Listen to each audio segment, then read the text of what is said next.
देर कहाँ हुई अम्मी? बहस मत कर और चुपचाप घर आ जा। अम्मी बस आधे घंटे और। वैसे तुम लोग कर क्या रहे हो? कुछ नहीं अम्मी, बैठकर बातें कर रहे हैं। थोड़ी देर में आ जाऊंगा। आई लव यू अम्मी। आई लव यू के बच्चे आधे घंटे से 1 मिनट भी और ज्यादा नहीं। थैंक यू अम्मी।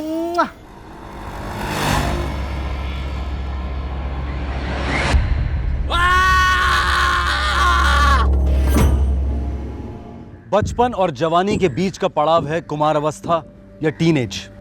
इस दौर में, इस पड़ाव में बच्चे और माँ बाप दोनों का इम्तिहान होता है।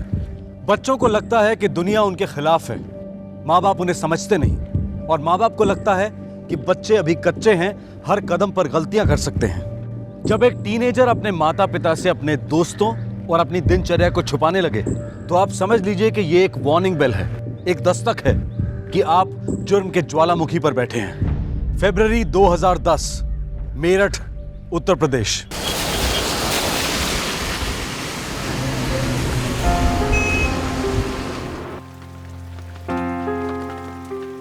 तुम्हें क्लास के लिए देरी नहीं हो रही? क्लास देरी से जाऊं नहीं जाऊं क्या फर्क पड़ता है? प्रोफेसर वैसे भी तो पकाना छोड़ने वाला नहीं है, उसने तो बोरियत में पीएचडी की है। तू ना आजकल रोज रोज झूठे बहाने करके क्लासेस बंक करने लगा है। तो फिर रियल रीजन बताऊं क्लासेस बंक मारने का?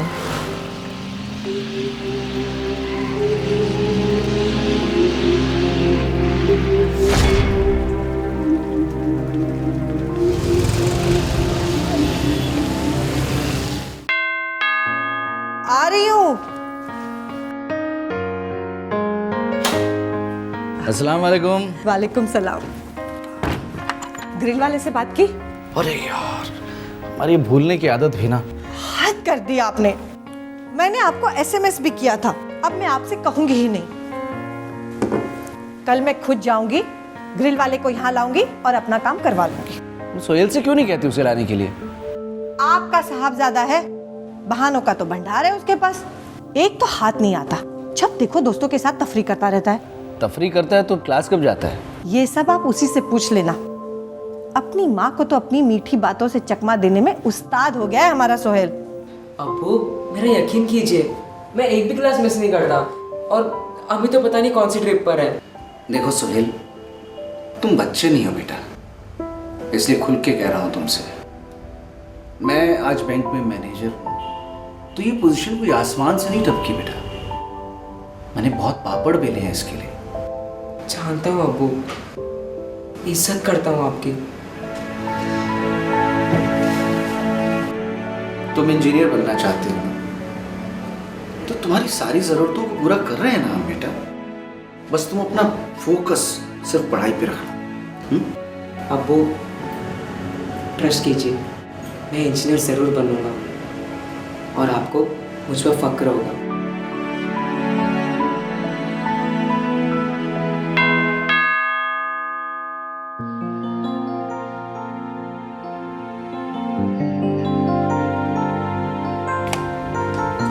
अस्सलाम वालेकुम। वालेकुम सलाम। अरे भाई, वो ग्रिल वाले को भेजा था हमने, आया कि नहीं? आया था, शुक्र है आपको याद तो रहा।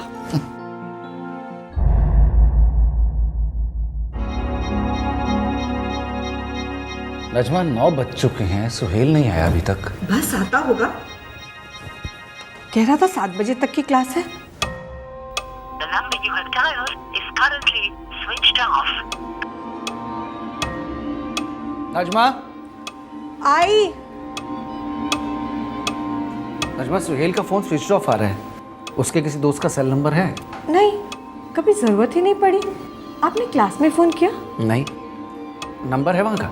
मैं अभी ढूंढ कर लाती हूँ। ये लीजिए।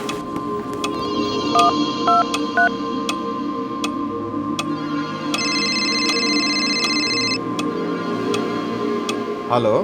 हेलो प्रोफेसर दिवाकर, मैं सोहेल का फादर बोल रहा हूँ। हाँ जी बोलिए। सोहेल घर नहीं आया अभी तक। लेकिन आज तो वो क्लास भी नहीं आया था। क्लास नहीं आया? Are you very sure? या वेरी श्योर। किसी और क्लास में भी जाता है ना? हाँ, प्रोफेसर मिश्रा की क्लास में। ये रहा नंबर। अच्छा, क्लास आया था। आप बता सकते हैं कि क्लास से कितने बजे निकला? ओके, मिश्रा क्लासेस तो 3 बजे ख़त्म हो जाती हैं। उसके बाद प्रोफेसर दिवाकर की क्लास में तो गया ही नहीं। उसके किसी दोस्त का नंबर नहीं है तुम्हारे पास, ऐसा कैसे हो सकता है? उसने कभी दिया ही नहीं और आज तक कभी जरूरत भी नहीं पड़ी। अब इतनी रात आप कहाँ जा रहे हैं? सोहेल को वापस लाना। सुहेल के पिता परवेज शिराज रात भर अपने इकलौते बेटे को तलाशते रहे। शिराज साहब पेशे से बैंक मैनेजर थे, मेरठ की रात की दुनिया से ज्यादा वाकिफ नहीं थे, लेकिन फिर भी अपने बेटे की तलाश में लगे रहे। इससे पहले कई बार सुहेल बिना बताए रात देर से घर लौटता था, लेकिन उस रात लौटा ही नहीं। जाहिर है मामला सीरियस था, काफी सीरियस। सुबह होते ही सुहेल के माता पिता पुलिस स्टेशन पहुंचे। सोहेल का फोन स्विच ऑफ आ रहा है सर। सोहेल का फोन कभी भी स्विच ऑफ नहीं आता है सर। दोपहर को घर आया था स्कूल से? जी हाँ, वो हमेशा घर आता है, चेंज करता है, रोटी खाता है, फिर क्लास के लिए निकल जाता है। अम्मी जा रहा हूँ मैं। हाँ, अरे सुन, बाइक ज्यादा फास्ट नहीं चलाना। ठीक है अम्मी, 10 की स्पीड पर चलाऊंगा बस। 10 कम होते हैं कि ज्यादा? बहुत ज्यादा होते हैं अम्मी। 6 पर चलाऊं? नहीं, 5 पर चला। तुम कितने क्यूट हो अम्मी। बाय।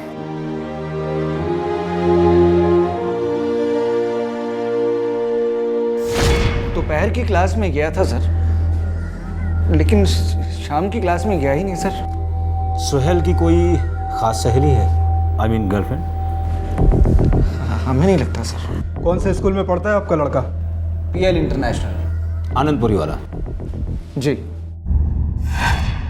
मिस्टर परवेज ने कल रात को भी मुझे फ़ोन किया था। मैंने आपसे कहा था सोहेल कल 1 बजे स्कूल से निकला था। जी, आपने कहा था, लेकिन इंस्पेक्टर साहब कुछ और जानना चाहते थे। मैं जानना चाहता हूँ कि सुहेल की अपनी क्लास में किसी से कोई प्रॉब्लम थी? नहीं, बिल्कुल नहीं। Sohail is a well behaved boy. मैं उसके दोस्तों से बात करना चाहता हूँ। ज़रूर, लेकिन आपको मेरे ऑफिस में बात करनी होगी, और प्लीज़ थोड़ा प्यार से। सर, स्कूल में हम एक ही क्लास में हैं, लेकिन प्राइवेट ट्यूशन अलग अलग है। सोहेल हमारे साथ नहीं आता, वो दिवाकर और मिश्रा जी की क्लासेस जाता है। क्लासेस खत्म होने के बाद दोबारा मीटिंग होती है तुम्हारी? नो सर, क्लासेस खत्म होने के बाद हम नहीं मिलते। दरअसल सोहेल अपने क्लास वाले ग्रुप के साथ ही घूमता है। उस ग्रुप में कोई खास दोस्त है सोहेल का? नो सर, उस ग्रुप से हम किसी को नहीं पहचानते। वो हमारे स्कूल के भी नहीं है। मिलते कहाँ हैं वो लोग? सर, सोहेल कभी अपने ग्रुप के बारे में बात ही नहीं करता है। हाँ सर, एक बार शाम को देखा था उसे। कहाँ पर? क्या कर रहा था? उसके दोस्तों के साथ स्नैक्स कॉर्नर पे था। शेरगढ़ी वाला स्नैक कॉर्नर, PVS रोड पर? Yes sir.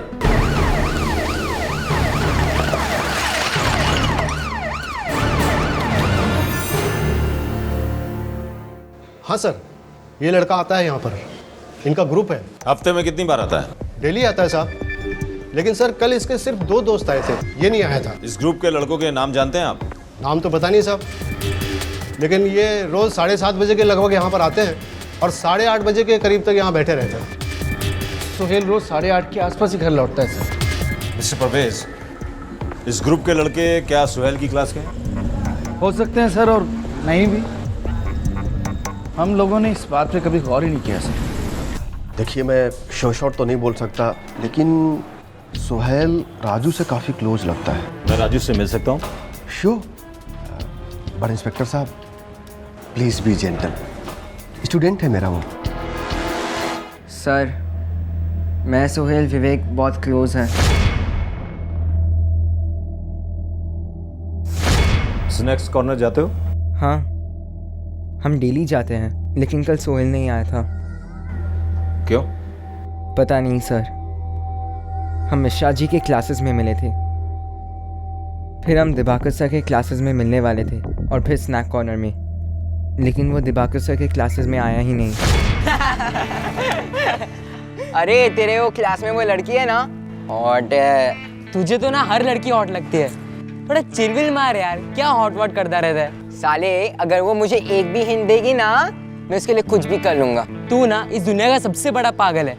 इतना ओवर तू बनेगा ना, एक लड़की नहीं पड़ेगी तुझसे। तूने तो PhD की है ना लड़कियों के ऊपर। तुझे ना जो समझना है समझ। मैं तो भाई जा रहा हूँ, मेरे को लेट हो रहा है। डेट पे लेट आ? मैं किसी डेट वेट पे नहीं आ रहा है, समझा क्या? मुझे पागल मत समझ, 2-3 लड़कियों को ऐसे पटा कर रखता है और बाद में मजा लेता है। मेरी ना एक टिप याद रखना, कभी भी किसी लड़की को इतना भाव मत देना, एक लड़की नहीं पटेगी, वो लोग को अच्छा नहीं लगता ये सब, समझा? 2-3 गर्लफ्रेंड तो होंगी सोहेल की। नो सर, वो ऐसे ही मजाक में बोलता था। एक तो होगी। हो सकती है, लेकिन सोहेल बहुत सीक्रेटिव है, वो किसी को कुछ भी नहीं बोलता।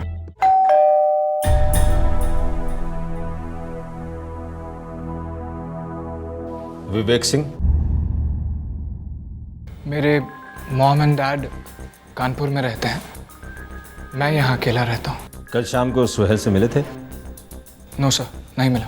राजू आया था स्नैक बार पर? जी सर, राजू आया था, पर जब मैंने राजू से पूछा कि सोहेल कहाँ है तो उसने कहा कि वो दिवाकर सर के क्लासेस में भी नहीं आया था। अच्छा, सोहेल की कोई गर्लफ्रेंड है? जितना मुझे पता है नो सर, पर फिर आजकल के लड़कों का क्या भरोसा।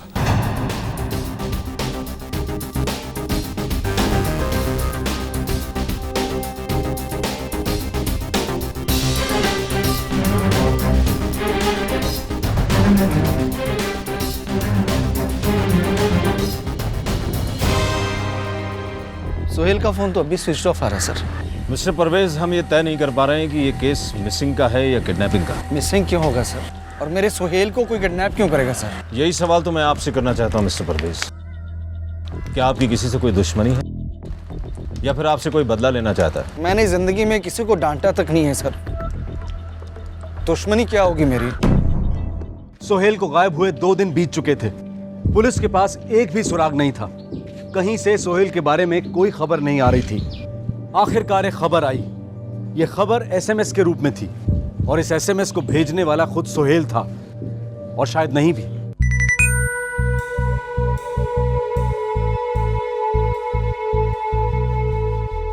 नजमा, सोहेल का एसएमएस है। क्या लिखा है मेरे बेटे ने? बताइए ना, कहाँ है वो? अगर सुहेल को जिंदा देखना चाहते हो तो 50 लाख देने होंगे। मैं जल्द ही आपको फोन करूंगा।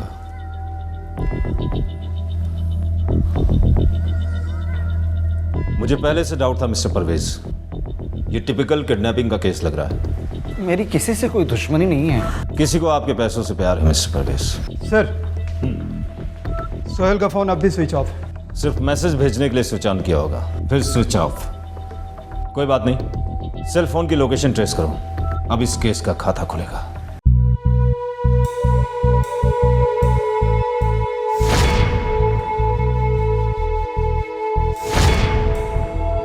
सर, सेल फोन इसी इलाके में स्विच ऑन हुआ था, शास्त्री नगर।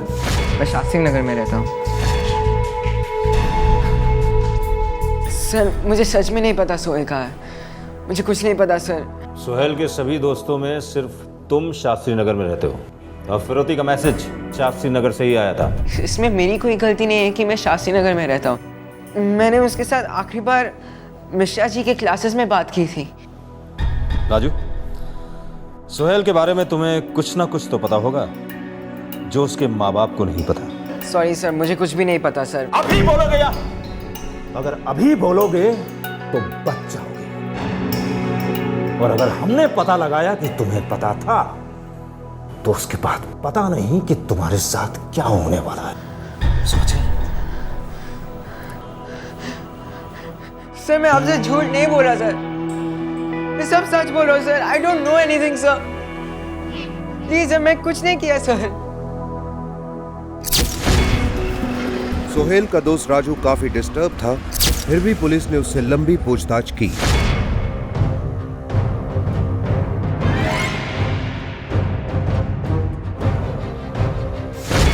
राजू सोहेल का करीबी दोस्त था, उसे भी सोहेल के गायब होने से काफी मजबूत धक्का बैठा था।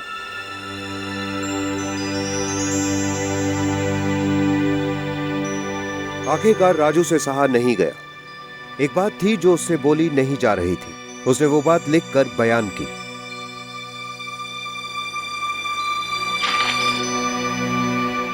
राजू ने एक कागज के टुकड़े पर वो गहरा राज लिख दिया।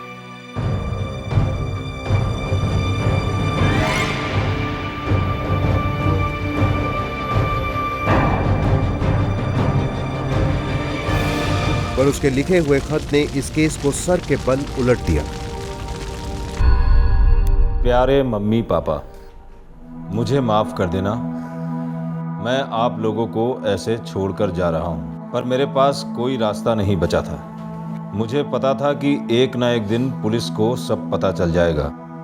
पहली बार मैं बहुत डर गया था, दूसरी बार मैं जानता था कि सच सामने आ जाएगा। मैंने सुहेल को कुछ नहीं किया, पर मैं इतना जानता हूं कि विवेक सुहेल से नफरत करता है। सिर्फ विवेक जानता है कि सुहेल कहाँ है। आपका बेटा राजू। मार डाला, मेरे राजू को मार डाला आपने। आपने जरूर उसे धमकाया होगा, मारा भी होगा। अरे प्यार से पूछा होता तो ये नौबत नहीं आती। हमने आपके बेटे के साथ कोई जोर जबरदस्ती नहीं की। ये सब तो कोर्ट तय करेगा और मैं आपको कोर्ट लेके जाऊंगा। आपने मेरे बेटे को मारा, छोड़ूंगा नहीं मैं।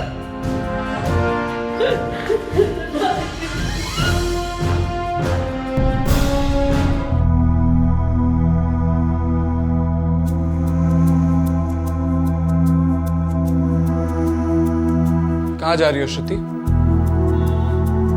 इंटरव्यू है। अच्छा, अब सच बताओ, कहाँ जा रही हो? विवेक प्लीज मुझ पर शक करना छोड़ दो। मुश्किल है श्रुति कि मैं तुम पर शक ना करूं। वैसे तुम्हें याद तो है ना कि तुम यहाँ क्यों आई हो और क्या करने आई हो? हाँ, मैं कुछ नहीं भूली। अब जाऊं? जा सकती हो, लेकिन एक और बात, मैं तुम्हें वैसे कभी नहीं जाने दूंगा। समझती हो ना? गुड, गो।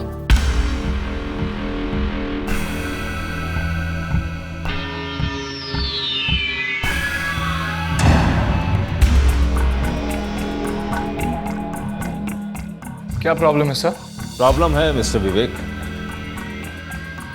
हम पर शक किया जा रहा है, और शक ही नहीं, डायरेक्ट इल्जाम लगाया जा रहा है कि हमारी वजह से तुम्हारे खास दोस्त राजू ने सुसाइड कर ली। और राजू ने अपने सुसाइड नोट में यह लिखा है कि सुहेल के गायब होने में तुम्हारा हाथ है। क्या ये सच है?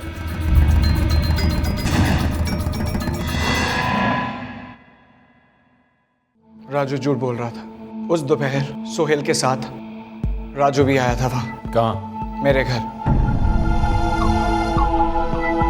क्यों? क्योंकि मैंने ही राजू को बोला था कि सोहेल को वहां ले आ।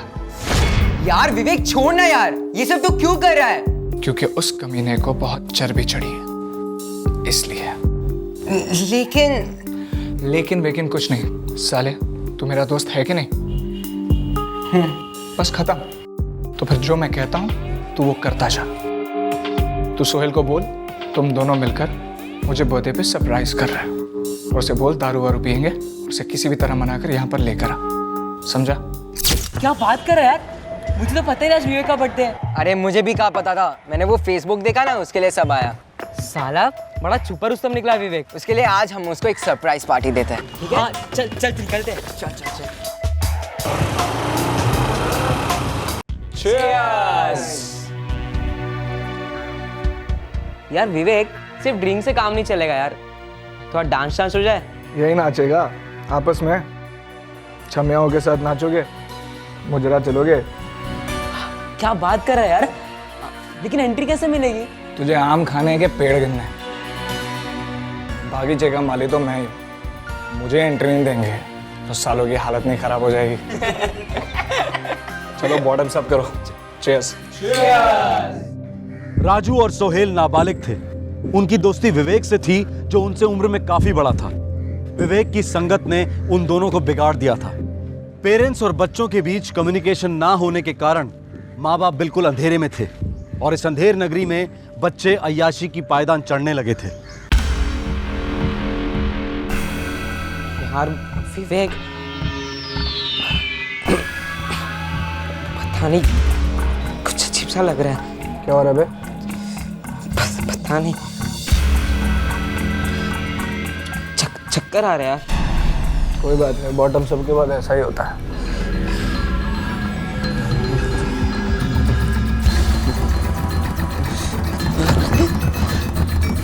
मैंने सोहेल की ड्रिंक में 15 नींद की गोलियां घोल दी थी। विवेक ऐसा मत कर यार, माफ कर दे इसे। इसे माफ नहीं करूंगा मैं, इसे आजाद कर दूंगा। इसे ऐसी जगह भेजूंगा जहां से कभी वापस नहीं आएगा। ये मैं अकेला नहीं कर रहा हूं, तू भी इसमें बराबर का हिस्सेदार है। क्या? मुझे फंसाएगा तू भी फंसेगा, अगर मैं डूबा तो तू भी डूबेगा। ये तूने क्या कर दिया यार? तूने तो सोहेल को जान से ही मार दिया। क्या? ऐसा क्यों किया तूने यार? ऐसा मत बोल यार, मैंने कुछ नहीं किया। कोई बात नहीं, तू डर मत, मैं हूं ना।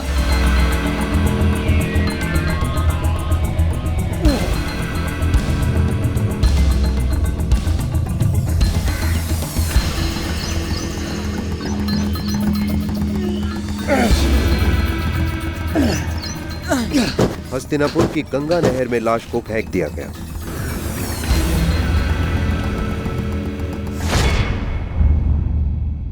जानता था मैं कि राजू की तरह एक न एक दिन पुलिस मुझ तक भी पहुंच तो जाएगी, बस इतना नहीं पता था कि इतनी जल्दी पहुंच जाएगी।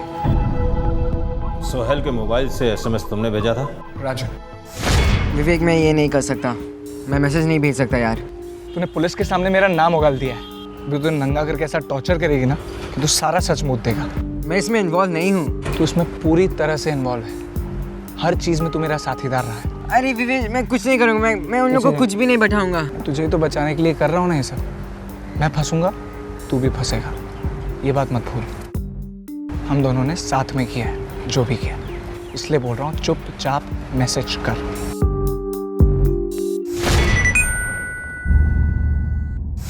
वहाँ ढूंढिए, वहाँ।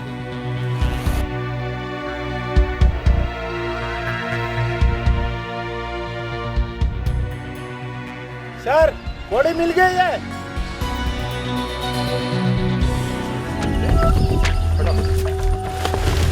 विवेक ने सोहेल की मोटरसाइकिल को भी पास में छुपा दिया था। शैतान! क्यों मारा मेरे बच्चे को? क्यों मारा उसको? मारिए अपने आप को। क्यों?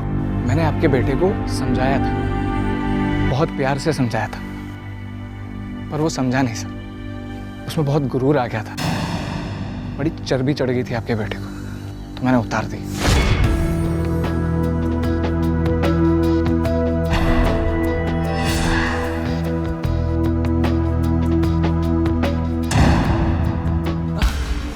अरे कमन है विवेक, मैं और श्रुति खाली अच्छे फ्रेंड्स। बस साले, मैं क्या कल पैदा हुआ? तुझे मैंने अपना अच्छा दोस्त माना, तुझसे अपनी सारी बातें शेयर की, और तू साले कुत्ते मेरे ही घर में आके मेरी बहन पे लाइन मारता है। ऐसा कुछ नहीं है विवेक, तू गलत समझ रहा है, तू मिसअंडरस्टैंड कर रहा है। उसने भी मुझसे झूठ बोला और इसने भी मुझसे झूठ बोला। इसके हस्बैंड की हाल ही में डेथ हुई है सर। मैं इसे मेरठ लाया एक नई जिंदगी स्टार्ट करने के लिए, और यह बेशर्म मेरी बहन है, 17 साल के बच्चे के साथ फ्लर्ट कर रही थी, वो भी मेरे दोस्त के साथ। मैंने कभी उसके साथ फ्लर्ट नहीं किया, तुम उसे घर पर लेकर आए थे, तुमने उसे इंट्रोड्यूस करवाया था, मैंने क्या किया?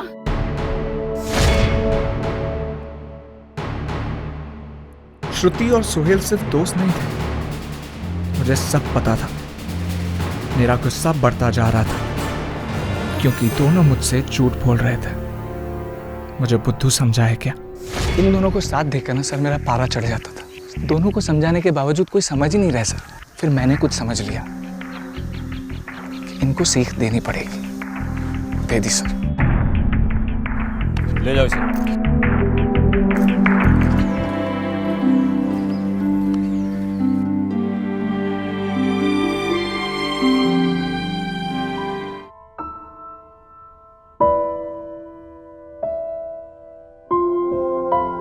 मैं इंजीनियर जरूर बनूंगा और आपको मुझ पर फक्र होगा।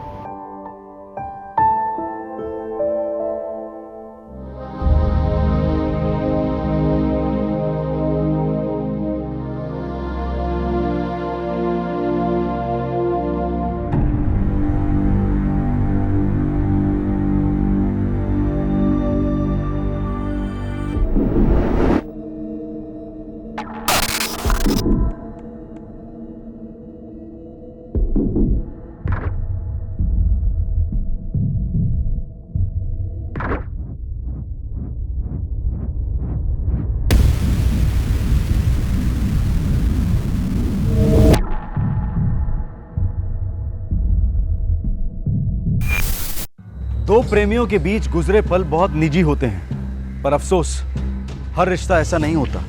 अक्सर धोखे और फरेब से बेडरूम के दरवाजे सारी दुनिया के लिए खोल दिए जाते हैं। इंटरनेट और एमएमएस के द्वारा न जाने कितने लोगों की इज्जत की धज्जियां उड़ जाती हैं। बदनामी और ब्लैकमेलिंग का सिलसिला शुरू तो हो जाता है, लेकिन ये एक दस्तक है कि पीड़ित एक कगार पर पहुंच चुका है और अब वो मुड़कर वार करेगा। जुलाई 2009, अहमदाबाद, गुजरात।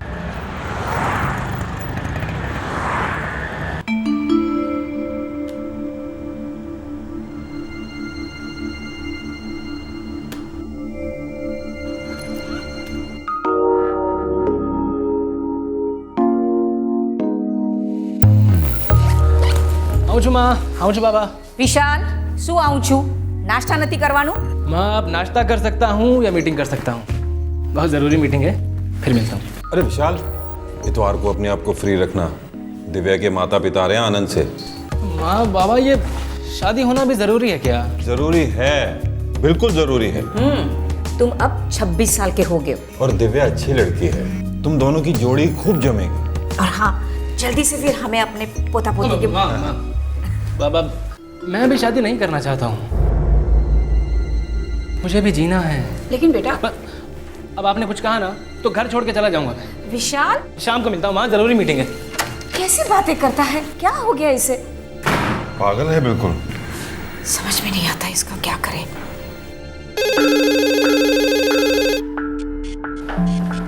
HP टेक्नोलॉजी हम दोनों के लिए।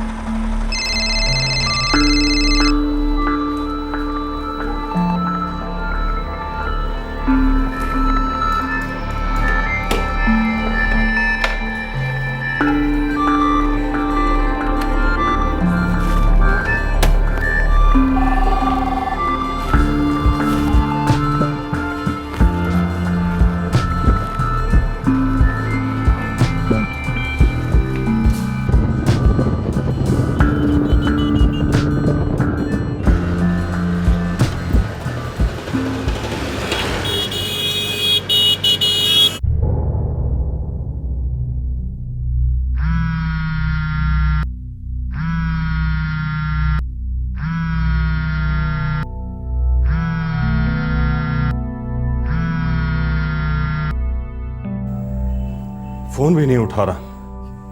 घर का सेल भी नहीं उठा रहा है। ऐसा तो आज तक उसने कभी किया नहीं। कहीं शादी की बात से नाराज तो नहीं हो गया? मैं फिर से ट्राई करती हूँ।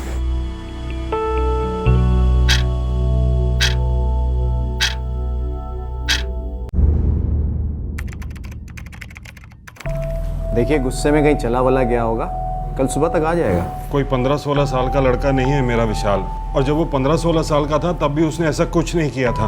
ऑफिस कहाँ? Helmet circle, Ambika chambers. अच्छा कोई गाड़ी वाड़ी है, मतलब कार बाइक? होंडा एक्टिविया चलाता है। दबे। जी सर। हॉस्पिटल्स और सारे पुलिस स्टेशन चेक करो और पिछले 12 घंटे में जितने भी एक्सीडेंट्स के केसेस हुए हैं सबके रिकॉर्ड्स मंगवा लो। ऑफिस वाले ने क्या बोला? लंच के बाद ऑफिस से चला गया था, किसी को कुछ बताया नहीं। देखिए हम उसके सेल फोन के रिकॉर्ड्स मंगवा लेते हैं और तब तक ये एक्सीडेंट्स के रिकॉर्ड्स भी आ जाएंगे हमारे पास। इन सब में 4-6 घंटे तो बड़े आराम से जाएंगे। आप लोग मेरी बात मानिए, घर जाइए, मैं कल सुबह फ़ोन करता हूँ।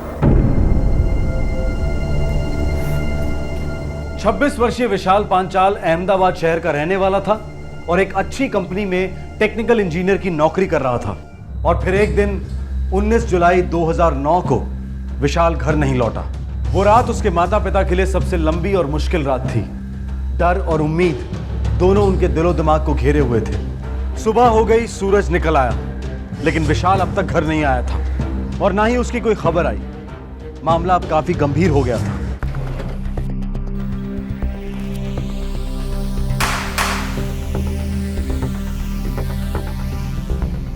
दोपहर के बाद से 27 मिस्ड कॉल्स। ये विशाल अपना ऑफिस का सेलफोन साथ नहीं लेके गया, ये लैपटॉप ही? यस सर, डेस्क पर ही छोड़ के चला गया था। अच्छा उसने कोई हिंट नहीं दिया कहाँ जा रहा है, कोई पर्सनल काम कुछ भी? जी नहीं सर, ऑफिस से कब निकल गया किसी को कुछ पता नहीं चला। सब अपने अपने काम में बिजी थे। सर विशाल का पर्सनल फ़ोन दोपहर 3 बजे स्विच ऑफ हो गया था। मतलब यहाँ से निकलने के 1.5 घंटे बाद? और विशाल के पर्सनल फ़ोन पे लास्ट कॉल इस नंबर से आई थी सर। ये लास्ट कॉल हमारा पहला सुराग हो सकता है, ट्रेस करो जल्दी।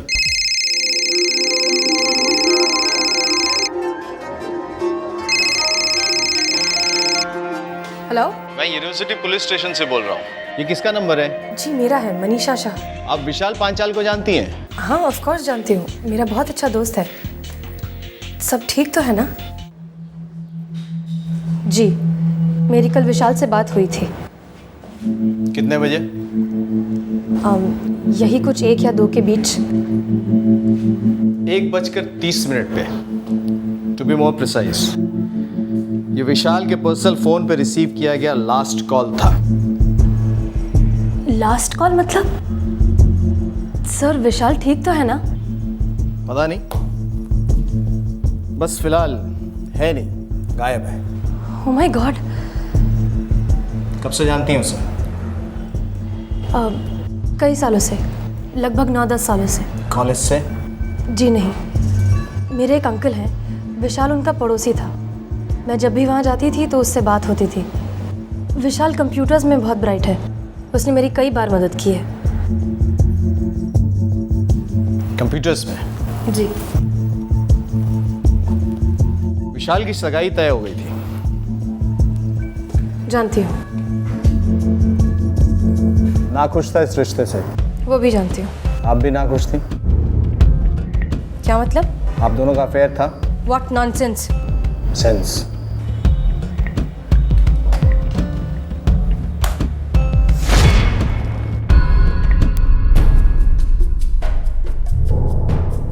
अब भी आप मानती हैं कि आप और विशाल सिर्फ दोस्त थे? मैं और विशाल बहुत अच्छे दोस्त थे, लेकिन आप जो सोच रहे वैसा कुछ नहीं है। कल फोन किस लिए किया था? मैं एक सॉफ्टवेयर कंसल्टेंट हूँ और विशाल से कई बार गाइडेंस लेती हूँ। पिछले कई सालों से हमारा रिश्ता सिर्फ प्रोफेशनल है। विशाल के ऑफिशियल लैपटॉप पे ये पर्सनल फोटोग्राफ्स कुछ और ही कहानी कहते हैं मिस मनीषा। गलत कहते हैं। कोई और लड़की विशाल की लाइफ में? विशाल का तो पता नहीं, लेकिन मेरी लाइफ में कोई और है। आई एम एंगेज इंस्पेक्टर और मेरी बहुत जल्दी शादी होने वाली है, इसलिए प्लीज़ आप इस मामले में मुझे इन्वॉल्व ना ही करें तो अच्छा है। ठीक है, आप जा सकते। Thank you. जी अच्छी बात है। नमस्कार। दिव्या के पिता का फोन था, आ रहे हैं इतवार को। आप इसी वक्त उन्हें फोन करके कहिए कि एक जरूरी काम आ गया है, अगले इतवार उन्हें बुला लीजिए। विशाल ने क्या बचकानी हरकत कर दी? इस तरह भागने का मतलब? बेवकूफ। देखिए थोड़ा गुस्से वाला है, गुस्सा उतर जाएगा तो अपने आप घर चला आएगा। वो मनीषा, उसके साथ अभी भी है कुछ उसका? नहीं, अगर कुछ होता तो मुझे जरूर बताता।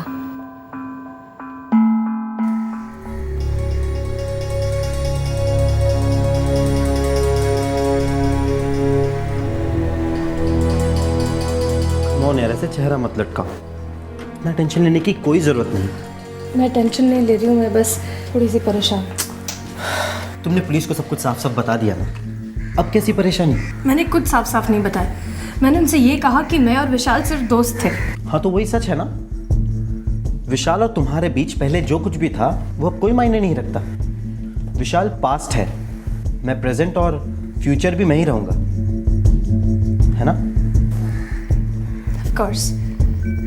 ये कहने की जरूरत भी थी क्या?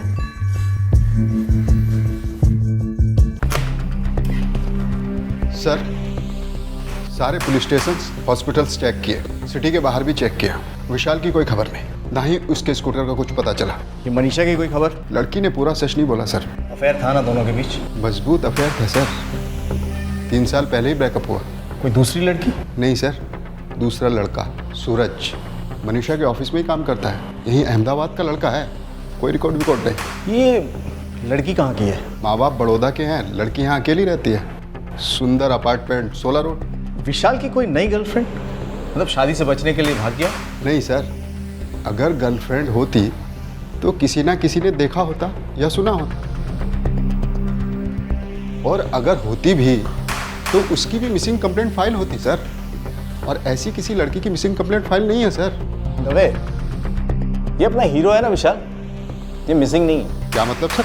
ये गायब नहीं हुआ है, छुप गया है, अपनी मर्जी से छुप गया है। 21 जुलाई 2009 विशाल को गायब हुए 3 दिन हो चुके थे। उसके माँ बाप की हालत बहुत खराब हो चली थी और पुलिस के हाथ अब तक एक भी सुराग नहीं लगा था। पुलिस बस इतना जानती थी कि किसी जमाने में विशाल और मनीषा का अफेयर था जो 3 साल पहले टूट गया था। और दूसरी बात यह भी जानती थी कि विशाल अरेंज मैरिज रिश्ते से खुश नहीं था। विशाल के गुमशुदा होने की कई संभावनाएं टटोली जा रही थी और फिर कुछ दिनों के बाद किसी नई संभावना की जरूरत नहीं पड़ी। आखिरकार जुर्म ने अपना फन उठा ही लिया।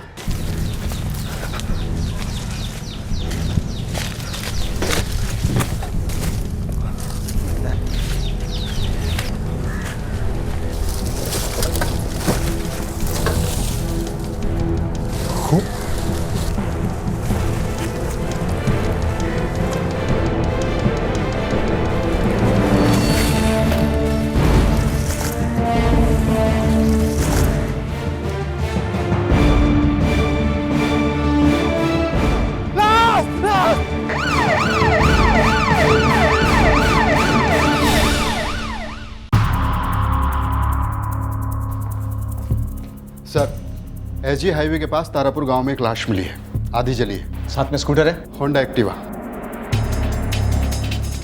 स्कूटर तो विशाल का ही था ना?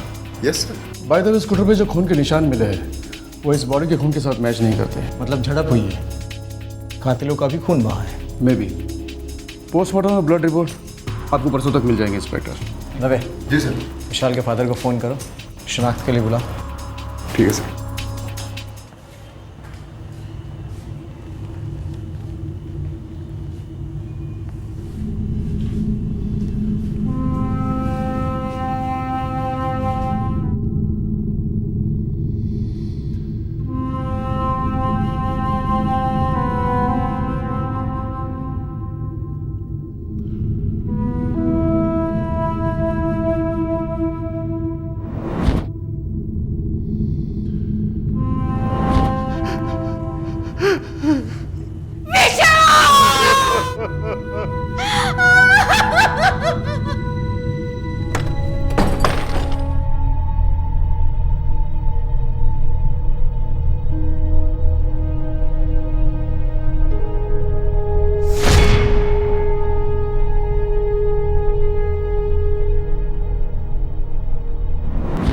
चलो अच्छा है मनीषा, मेरी फीलिंग्स को समझती तो हो तुम।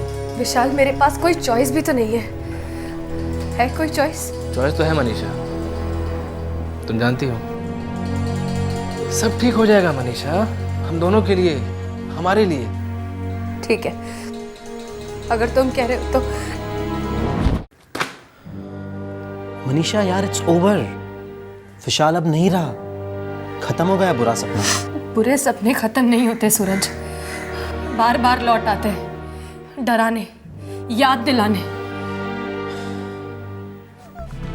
सर, इस कॉल रिकॉर्ड के अकॉर्डिंग विशाल का पर्सनल फोन दोपहर 3 बजे तक ऑन था और स्विच ऑफ हुआ यहाँ 16 रोड। मनीषा यहीं रहती है, सुंदर अपार्टमेंट। लड़की हमसे कुछ छुपा रही है सर। विशाल से रिलेशन के बारे में तो छुपाया ही उसने हमसे। अब देखते हैं उसकी मौत के बारे में क्या कहना है उसका। सूरज, जाकर भी कहाँ जाएंगे? यहाँ से दूर, कहीं भी। मुझे भागना नहीं है। भाग तो तुम अब तक रही थी मनीषा, इस बार लास्ट होगा। इसके बाद तुम्हें कभी भागने की जरूरत नहीं पड़ेगी। अब जल्दी करो, हमारे पास वक्त बहुत कम है।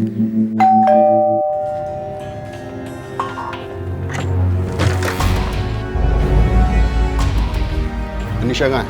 जी, मनीषा तो बाहर गई है। अंदर जाने का टाइम आया तो मनीषा मैडम बाहर चलेगी। चलो कोई नहीं, अंदर बैठ के मनीषा का इंतजार कर।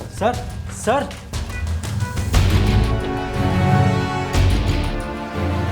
भागने की तैयारी हो रही थी मनीषा जी।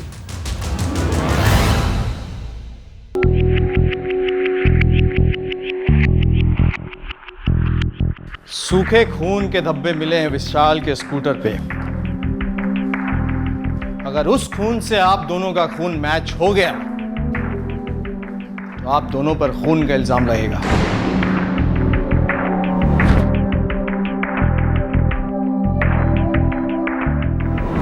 बाकी रिकॉर्ड तो है हमारे पास। 16 रोड पर विशाल का फोन स्विच ऑफ हुआ, तो उसके मोबाइल रिकॉर्ड्स कहते हैं। वही 16 रोड जहां आप रहती हैं मिस मनीषा। मिस मनीषा, आपका सेल फोन रिकॉर्ड बताता है कि 19 जुलाई को दोपहर 3 बजे के बाद आपका फोन तारापुर गांव में था, वही जहां आपके एक्स बॉयफ्रेंड विशाल की लाश मिली। अगर आप दोनों सब कुछ सच सच और फटाफट बता देंगे तो सबके लिए अच्छा होगा। हमें बुलवाने पे मजबूर मत करना, अच्छा नहीं लगेगा मुझे, और आप लोग को तो कतई नहीं।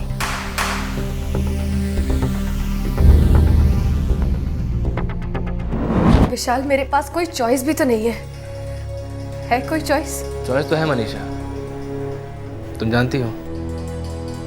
सब ठीक हो जाएगा मनीषा, हम दोनों के लिए, हमारे लिए। ठीक है, अगर तुम कह रहे हो तो। मनीषा, तुम रो रही हो क्या? विशाल प्लीज, वो वीडियो क्लिप मुझे बर्बाद कर देगा। मैं भीख मांग रही हूँ तुमसे, प्लीज मेरे साथ ऐसा मत करो। ये क्या पागलों जैसी बात कर रही हो तुम मनीषा? अच्छा ठीक है, मैं वो क्लिप तुम्हारे सामने डिलीट कर दूंगा बस, लेकिन तुम मुझे अपनी लाइफ से कभी डिलीट मत करना मनीषा।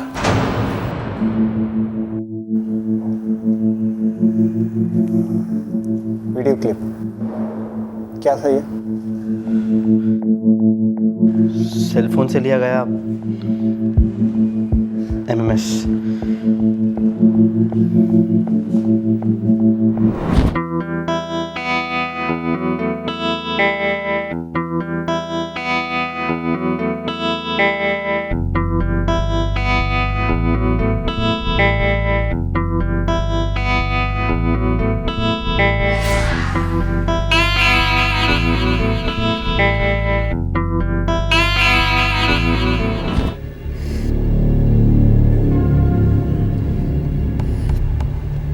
विशाल और मैं 7 सालों तक रिलेशनशिप में थे, बहुत करीब थे। MMS क्लिप के बारे में मालूम था आपको? मेरा मतलब है, जब शूट किया था तो मालूम था? पता होता तो शूट करने देती इंस्पेक्टर। मैं उससे प्यार करती थी, भरोसा करती थी उस पर, और पता नहीं क्यों उसने हमारे प्यार को इतने भद्दे तरीके से खत्म कर दिया। और फिर आपने नए प्रेम की शुरुआत की। हाँ, और ये विशाल से सहा नहीं गया। मनीषा ने मुझे पहले ही सब कुछ बता दिया था, और मुझे कोई प्रॉब्लम नहीं थी उनकी पहली रिलेशनशिप से। लेकिन विशाल को प्रॉब्लम थी। मैंने उससे एक नॉर्मल फ्रेंडशिप रखने की कोशिश की, लेकिन वो तो किसी और ही ट्रैक पर था। हम सॉरी विशाल, लेकिन फ्रेंडशिप के आगे और कुछ नहीं। फ्रेंडशिप? हमारी फ्रेंडशिप के पीछे काफी कुछ था मनीषा। जरूर था, लेकिन अब नहीं है। हाँ, अब तो सूरज आ गया है तुम्हारी लाइफ में। कम ऑन विशाल, हमारे ब्रेकअप के बाद मैंने तुम्हारे साथ कोई चीटिंग तो नहीं की? तो मैंने की है क्या? नहीं, बिल्कुल नहीं। पर प्यार भी तो नहीं किया ना। हमारे बीच का प्यार खत्म हो गया था विशाल, और हमने मिलकर डिसाइड किया था दैट इट्स ओवर। आसान नहीं है मेरे लिए मनीषा, मैं एक पल के लिए भी तुम्हें भूल नहीं पा रहा हूँ यार। For God's sake विशाल, तुम्हारी सगाई होने वाली है, और वैसे भी मैं सूरज के साथ बहुत खुश हूँ। हम 3 साल पहले अलग हुए थे, और तुम सिर्फ हम दोनों की नहीं बल्कि 2 और जिंदगियों को बर्बाद करने पर तुले हो। Please don't do this. मैं जानता हूँ तुम मेरे पास आना चाहती हो ना। तुम्हारा ईगो ये चाहता है विशाल। लुक, मैं तुमसे प्यार नहीं करती, तो इस बात को समझो और आगे बढ़ो।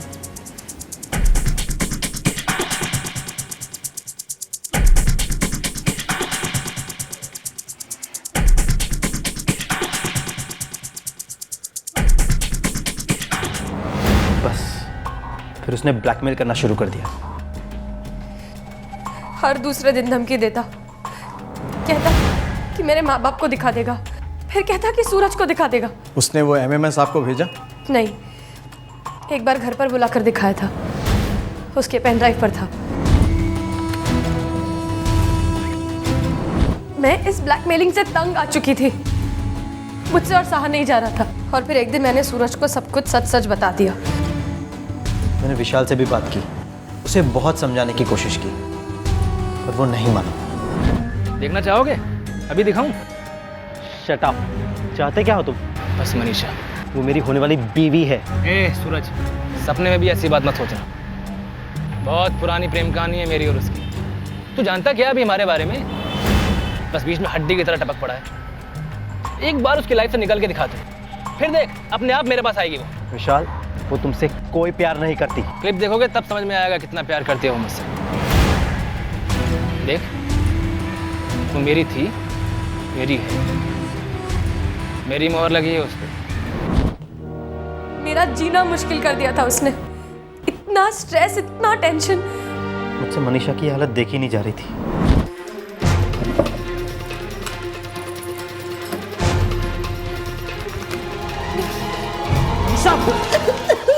ये क्या कर रही हो तुम? मनीषा, क्या कर रही हो तुम? मैं थक गई हूँ सूरज, मैं अब नहीं जीना चाहती।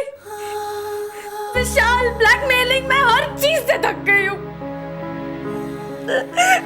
मनीषा, मेरी जिंदगी भी तो तुम्हारे साथ जुड़ी है। प्लीज प्रॉमिस करो ऐसा दोबारा कभी नहीं करोगे।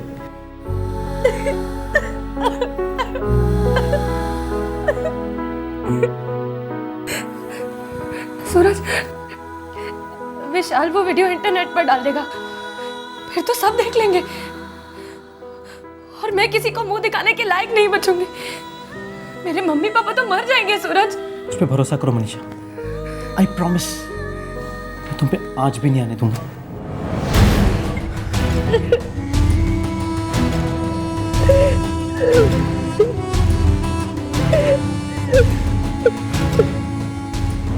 हमने तय किया इस प्रॉब्लम का परमानेंट इलाज करना होगा।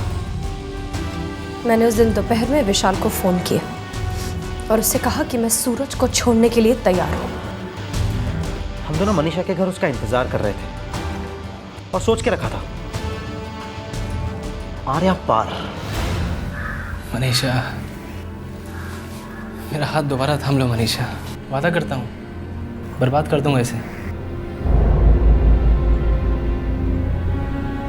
बर्बाद तो तुम कर चुके हो विशाल, उसे जिसे तुम प्यार करने का दावा करते हो। मनीषा, तुमने क्या ये लेक्चर सुनाने के लिए बुलाया मुझे यहाँ?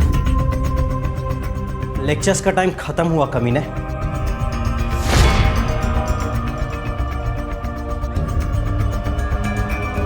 सिर्फ प्रैक्टिकल। हमने विशाल की बॉडी को एक बोरी में डाला और उसी के स्कूटर पर जंगल ले गए।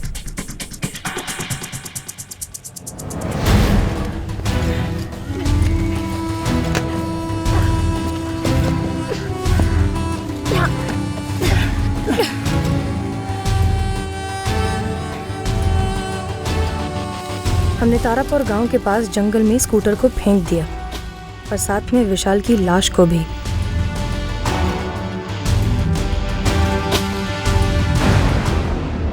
हम इस क्लिप को डिलीट कर देंगे। डिलीट नहीं, हम इसे दफन कर देंगे। मैंने विशाल का पेन ड्राइव और मोबाइल फोन पास के छोटे से तालाब में डुबो दिया। विशाल के साथ उस एमएमएस को भी खत्म कर दिया, हमेशा के लिए। हमने विशाल की लाश पर से सारी आइडेंटिफिकेशन निकाल दी ताकि कोई उसे कभी पहचान ना पाए। और उसके बाद आप लोगों ने बॉडी को जलाने की कोशिश भी की। दरअसल लाश को अगले दिन सुबह जलाने की कोशिश की। मुझे डर था कि कोई पहचान लेगा, इसलिए मैं फिर से जंगल चला गया।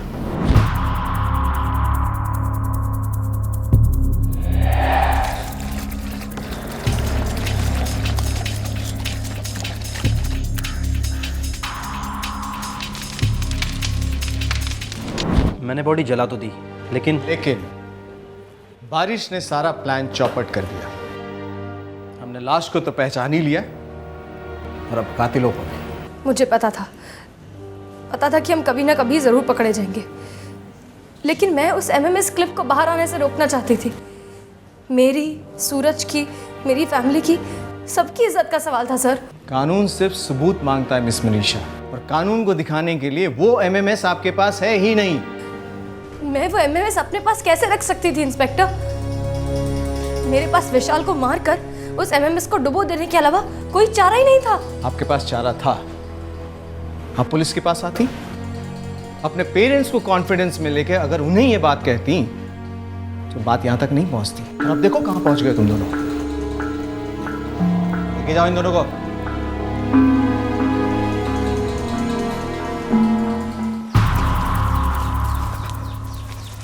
एक सर्च ऑपरेशन लॉन्च किया गया। मनीषा और सूरज के कपड़े बरामद किए गए। तालाब में से विशाल का सेलफोन और पेन ड्राइव ढूंढने के लिए फायर ब्रिगेड की मदद भी ली गई। विशाल के माता पिता को यकीन ही नहीं हो रहा है कि उनके बेटे ने ऐसी हरकत की है।